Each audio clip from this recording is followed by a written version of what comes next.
In today's news, Flax-Charles contesting 9th District with PVIM. And PVIM Chairman debunks rumored merger. Royal Virgin Islands Police Force renew appeal on one-year anniversary of the murder of LaShawn Smith. And BVI Wreck 2023 considered a success. More to come in 2024. Viewers, these and more stories when 284 News return. Yep, that's me. You're probably wondering how I got here. My name is Kamal Haynes. Most of you know me from 284 News, but now you get to see me in a different light on my very own show called Health is Wealth. We have Joel Turnbull. I don't want you to arch your back when you're pulling down. Milton McLean. First of all, right, your footwork. Stephen Payne. That was a 9 out of 10. I know you got the service down pat. Steve Augustine. You did a pretty hard workout today, so perhaps... And as you can see, it's actually you're feeling it. Alonzo Boynes. Taekwondo. Adam Murrows. I'll speak as if you're an absolute beginner. I am an absolute beginner. You are an absolute beginner. And Seth Graham. It bites. It will bite. Get your water, get your fruits and veggies, and experience a wealth of knowledge about getting healthy.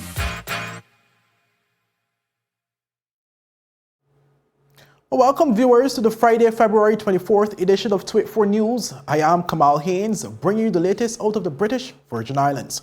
While leading today's news, Territorial at-Large Representative Honourable Shireen Flax-Charles has joined forces with the Progressive Virgin Islands movement and will be contesting the next general elections as a 9th District candidate. But the announcement was made today at a press conference held by party's chairman, Ronnie W. Skelton, and Deputy Chairman, Honourable Melvin Turnbull, with Honourable Charles seated at the table. I have made the decision to contest the upcoming elections as a candidate with the Progressive Virgin Islands movement in the 9th District. Why PVIM? I've decided to join this movement because its leadership with the Honourable Ronnie W. Skelton, as well as the Honourable Melvin Mitch Turnbull, exemplifies persons with a proven track record in their personal, professional, and political life. Accountability, hope, empowerment, transparency, and inspiration. Well, the move comes weeks after she announced her split from the Virgin Islands party after noting that her views no longer aligned with that party. In her remarks, Honourable Charles further stated her pledge in serving the country moving forward. I am excited for the journey ahead to serve you, the people of the Virgin Islands, in rebuilding our country's reputation and uplifting its people. And so today, I pledge to serve these Virgin Islands with all my heart, with truth and integrity as my motto. And I want to say to everyone within the sound of my voice that you can count on me and you can count on PVIM to take this country to the next level. Well, Progressive Virgin Islands Movement Chairman Ronnie Skelton has debunked the rumored merger of his party and the National Democratic Party, which was said to be taking place ahead of the upcoming general election. Well, Skelton spoke during a recent press conference where he was questioned by 284 Media's Ron Grant on the details of this rumored development. When asked whether or not the merger will be happening, Skelton offered a little more than an "I don't know." So you're saying that the merger will not happen? I don't think so. Okay. Up to the, I think it was yesterday, a district representative, the Honorable Marlon A. Penn, on radio, on record, said that the merger will be happening. Is there some level of miscommunication between persons thinking that something is going to happen when in fact it won't? But to the best of my knowledge, I haven't heard what he said, and I can't comment. He did, however, seem to provide some clarity on the PVIM's position when he shared that the PVIM is open to accepting individual members from other parties. We welcome candidates who stand on the principles that I mentioned to come and join us in this movement to develop our country. I understand that people want to join things, you know, in its wholeness. Sometimes that is not, my experience has told me that is probably not the best way to do things. And I will prefer that individual members join us in this cause. Well, the Royal Virgin Islands Police Force is making a renewed appeal to residents to assist with identifying anyone who was involved in the murder of LaShawn Smith. Well, the appeal comes on the one-year anniversary of Smith's murder, which occurred on February 24th, 2022. According to initial investigations by the police, Smith was reportedly outside his business place, Big Baller's Jeep and Car Rental in Hunton's Gut around 10 p.m., where he was fatally shot. Well, a masked male as well as several other persons were seen in the area at the time of the shooting. The police were appealing to anyone who may have information, no matter how insignificant, which can assist in the apprehension and conviction of those responsible, the Royal Virgin Islands Police Force stated in a report. Well, to date, no one has been charged for Smith's murder. To assist the Royal Virgin Islands Police Force, persons are being urged to call the Crime Stoppers confidential line at 1-284-800-8477 with information about any of the recent shootings or illegal firearms in the territory. Well, up next, BVI Wreck 2023 considered a success. More to come in 2024. God is my defense, says Claude, Skelton, Cline. And A. Wheatley says candidacy driven by need for experience in leadership. But these and more stories after a word from our sponsors.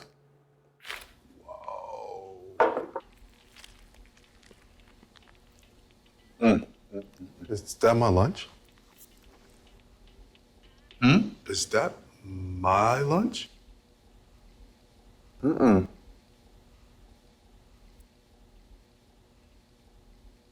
We're like the coworker that doesn't eat your lunch. I'm John. I'm John. CG Insurance. Good like that.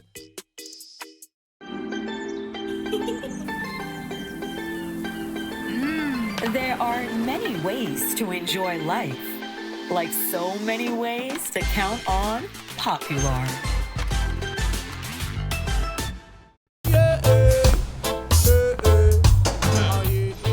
Father Jesus, that line here long like church service. Alright, do enjoy the rest of the day. Next customer line, please. Wait, hold on a second. Yes, Sonny boy, come, yes, son. Good morning. Good morning, Sonny boy. Hold on there. You must have cut front of people. It's okay, I'll take care of it. What? No man forget that. How may I assist you? Yes. You want top of power? You want top of power?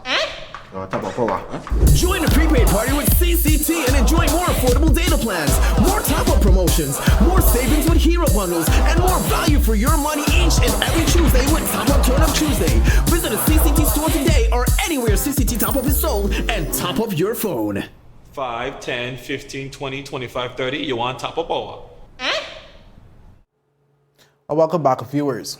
Well, after a 3-year hiatus due to the COVID-19 pandemic, the return of BVI Wreck Week was considered a success as it was well received by both locals and visitors from abroad. A president of the BVI Scuba Diving Organization, Kim Hewish, during an interview with Twit4 News, spoke on some of the many initiatives that occurred during the week of activities. We are so excited. This is the first one we did since 2019 because, of course, COVID came and hit us. It went really, really well. We started off at Joss Van Dyke with a pirate party. Unfortunately, it was on Super Bowl Sunday, so there was a lot of other stuff going on there too, but still it was a ton of fun, and we brought some divers over from the UK, and they had a really, really good time. They saw sharks. Yay! And then we went from there to the moorings. We did a meet and greet there with some industry people, which was absolutely amazing. Then on Tuesday, we did the beach cleanup at Cane Garden Bay with the elementary school kids there. And I think you guys were there too. CCT came over and said hello.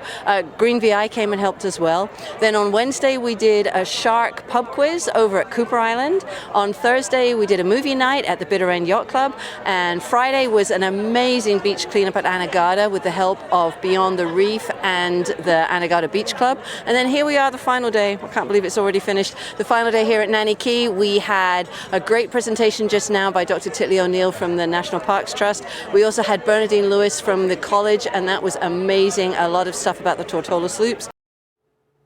Well, Hewitt also spoke to some of the goals she hopes to achieve come Wreck Week 2024. This year, we're still baby shark, if you want to go that route, and we hope to be megalodon by 2024. But we had a good support. We were so grateful for the people that came. We were so grateful for the people who supported us, like CCT, like the moorings, of course, BVI National Parks Trust. Our flag is going down. The numbers were not huge, but they were good enough to give us the support that we needed. What we dream for is that next year we get support from locals and visitors. We've already had requests for visitors to come in to dive specifically for Wreck Week, but it's not just about the diving. It's about giving back to the community. It's about giving back to our reefs. It's about giving back to the art reefs, which are more modern, if you like. They're not necessarily wrecks in the traditional sense, but they're still wrecks. Places like Shark Plano, which is a phenomenal site off the docks on the way to Virgin Gorda. So there's a lot for everybody to see and everybody to do. Well, also present at the event was Director of the BVI National Parks Trust, Dr. Cassandra Titley O'Neill, who spoke on our organization's involvement with the initiative. I was contacted by Kim Cush probably about 2 years ago, and then we had COVID, and she was doing it this week, and she said, we're talking about wrecks. One of the wrecks that everybody in anything to do with scuba diving is the Wreck of the Rhone. It's a national park. And she was like, can you come and give us a presentation on the Rhone? And what we try to do is to educate people. A lot of people don't even realize that we have 21 parks. They just think it's just the bats. And so I thought it was an opportunity to educate the public on all the parks that we have, and this particular one, why it's so important, especially as it comes to the tourism product in the BVI. It is a popular diving, not just in the BVI, but in the region as a whole, and it helps to keep the BVI competitive with our Caribbean peers. Well, former government consultant Claude Skelton Cline has brought God at his defense to the recent alarming findings of the Auditor General's special report on the contracts that was awarded to him during the Andrew Foy-led Virgin Islands party government. Well, Cline's comment came during his Honestly Speaking radio program on Wednesday, which was also streamed on social media. I have two choices. I can defend myself, or I can represent God. I am choosing today to represent God. And God, who is and always has been, will continue to be my defense. This is a national, teachable moment for me to practice what I've been preaching for the last 45 years or so.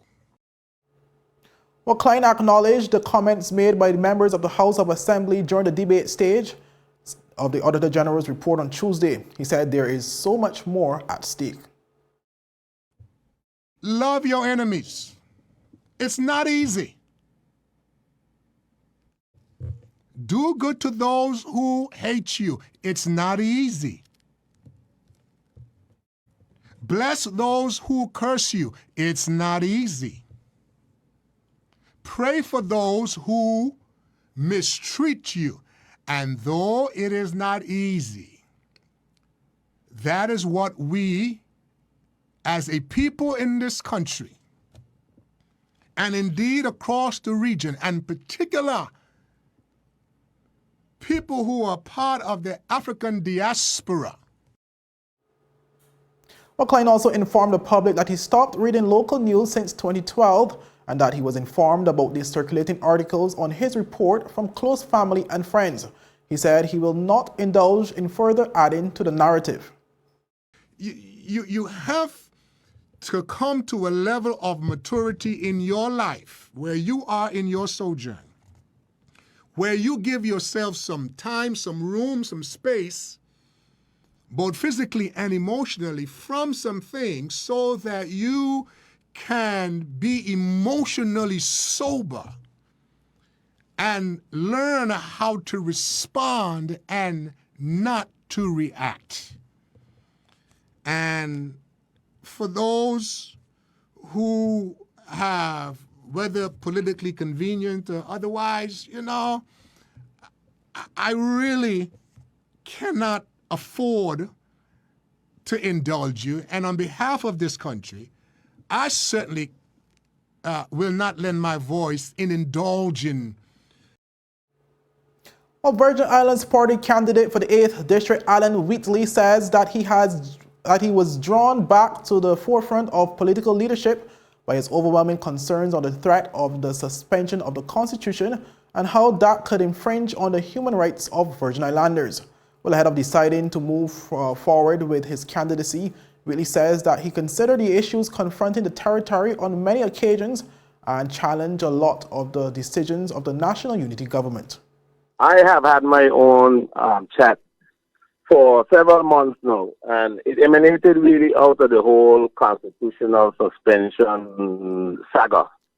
And myself and my family have had great concerns about the whole issue of the suspension and the fact that our human rights and those things are being sort of compromised. And the future is very uncertain because of this whole scenario. Over the period of months, I've said a lot of different things in my chat. I have challenged a number of things of the unity government. I'm a little back and forth with respect to the scenario with the governor. But it reached a point now where, you know, it's one thing to be on a chat stating what you have to state. I give ideas about how I thought things could go with respect to financial management and so I said, okay, you put it out there. Obviously, persons are cognizant, but there's a point where you have to get to implementation. Well, Wheatley believes that he brings a unique wealth of experience and expertise to the table for the people of the 8th District. He added that through his eyes, there is nothing that is happening right now in the territory that is any great challenge to Fitz.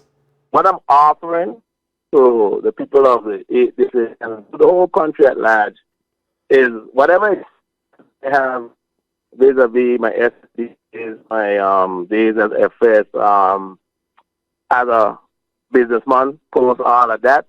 I want to bring that to the table and say, look, here is some ideas, thoughts, some of it from experience that haven't worked, that can work, I feel, and try to make that part of the intent moving forward. There's nothing what's happening now that is any great challenge to fix. I know that a lot of people who may not have my experience say it's gloom and doom. It's not gloom and doom. What we have right now is a situation where you just need to know what to do, how to do it, and execute. And we could recover this economy, I would say, within 2 to 3 years, and we could get the thing booming in about a good 5 to 10. We could be $1 billion budget by 2030. It's not impossible. You just got to know what you do, put it in the right direction. One of the big areas is the blue economy, the restructuring of how we do certain things with the financial management right now. And to be honest with you, I'll make a bold statement. Well, the 8th District representative also shared that he personally agrees fundamentally with the Commission of Inquiry. Notwithstanding that, he says that the necessary expertise exists in the Virgin Islands to identify and rectify issues internally without the need for outside intervention. I really don't have a problem with the COI in a sense, in the fact that there were a number of policies and procedures that weren't being followed for all kind of different reasons. Okay, we made some mistakes. Let's clean up our mistakes. Let's take ownership of what it is went wrong again, and let's move forward, but move forward in the right direction. And that should not be led by persons outside. We have enough experience in this country to know where we need to go and how to get there the right way. And let's try to get that done and not be pulled by other external forces. Let us lead. Let us lead our people. Let us lead our country. It's been our country since the birth scientific heritage. True. That was 1960-something. We have been leading, have been funding our own thing since 1977, I think. Thereabout. We have been funding this country on our own. UK don't do nothing here for us. So we can do this. We've been doing this for nearly 50 years. Well, up next, oil spill responders upgrade their skills. Fire response training held at His Majesty's prison, and financial services industry celebrated with awards cocktail reception. With these stories when 284 News return. Is someone going to get that? Hello. Hello.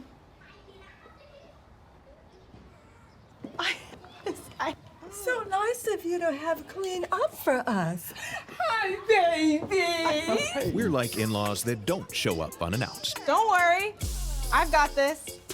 CG Insurance. Good like that.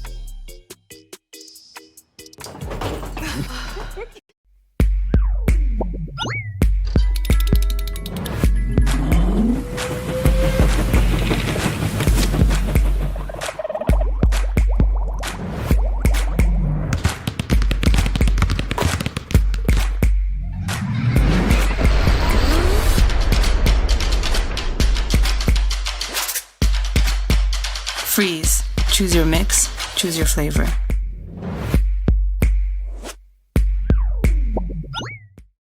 Hun, it's asking for your password. Huh? You were logged out. I need the password. BR. What's the rest? BRANDI, the number 4, EVER? Who's Brandy? We're like the password that isn't your ex-girlfriend's name. CG Insurance. Good like that. I should have changed it. You should have. You're right. Is business slow? Cash flow down? Hosting an upcoming event? We can help. Advertise with 284 Media and take your business or event to the next level by enhancing your present marketing and messaging strategies.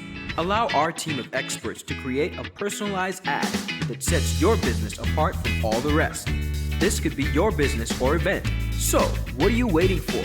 Contact our marketing team at 284media@cctbvi.com. Advertising with us works. Well, welcome back, viewers. Well, 35 persons have received training from BVI Response in best practices for managing oil spill events. Well, more on this report.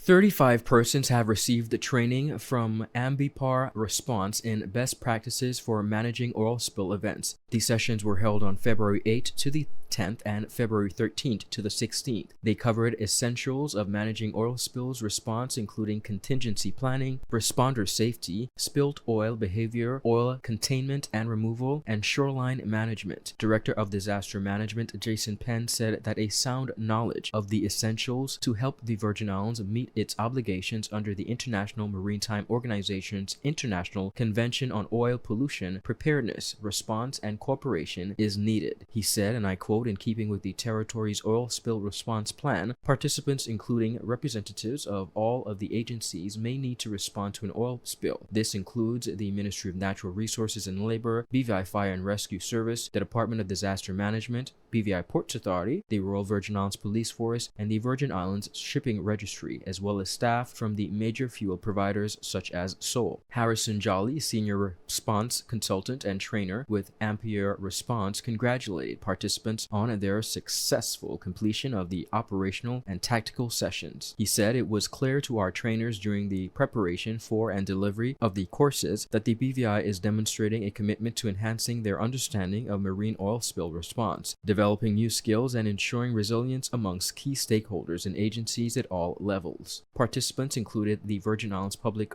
officers, plus officers from Anguilla, Cayman Islands, Montserrat, and Turks and Caicos, as well as partners from the private sector. The February sessions followed Level 3 oil spill response training for executive officers in January. The series was organized by the Department of Disaster Management as part of its annual training program with financial support from the United Kingdom Maritime and Coast Guard Agency through the Conflict Stability and Security Fund. Residents who suspect an oil spill has occurred or is occurring should report it to the Virgin Islands Fire and Rescue Service by calling 911 or 999. His Majesty's Prison hosted a training session for emergency first responders to develop a plan of action for dealing with fires on the prison grounds. Well, the training session held on Tuesday, February 21st was presided over by Deputy Superintendent Joe Wilcox.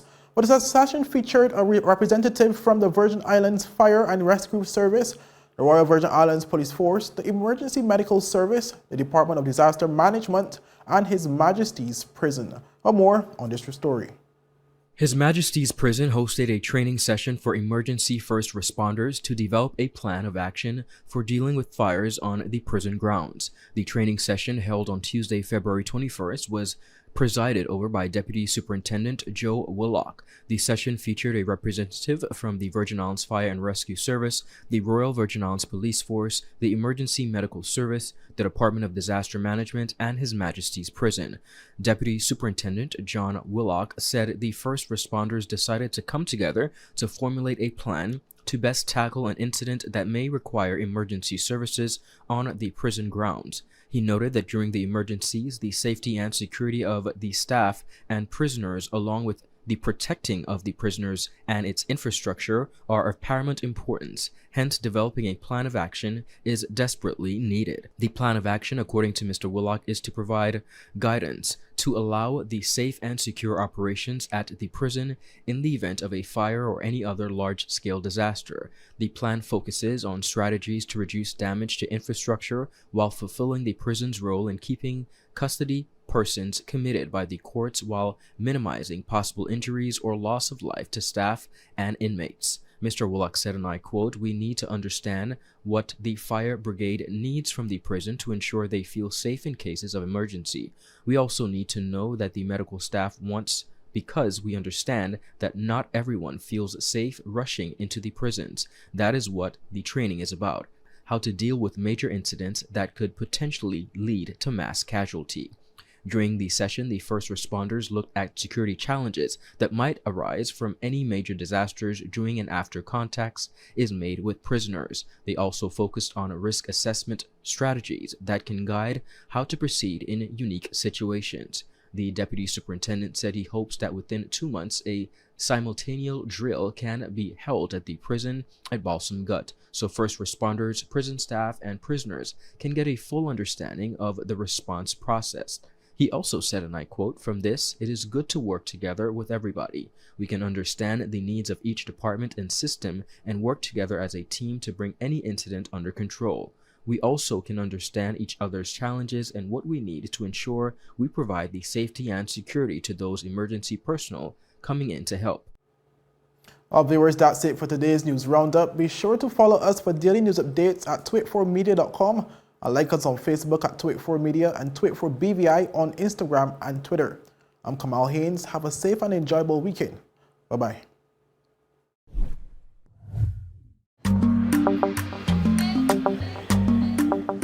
Yo, everything good, Dad? Aye. This thing got me one way, Daddy. What do you mean? Ever since I hook up with this thing, can't eat, I can't sleep. This is the first thing I touch it when I reach home. What do you really? Hey, this ain't like you, know. Dad, this thing got me staying home, keeping out of trouble me. Wow. What your name is? Shit. I talking about my CCT life.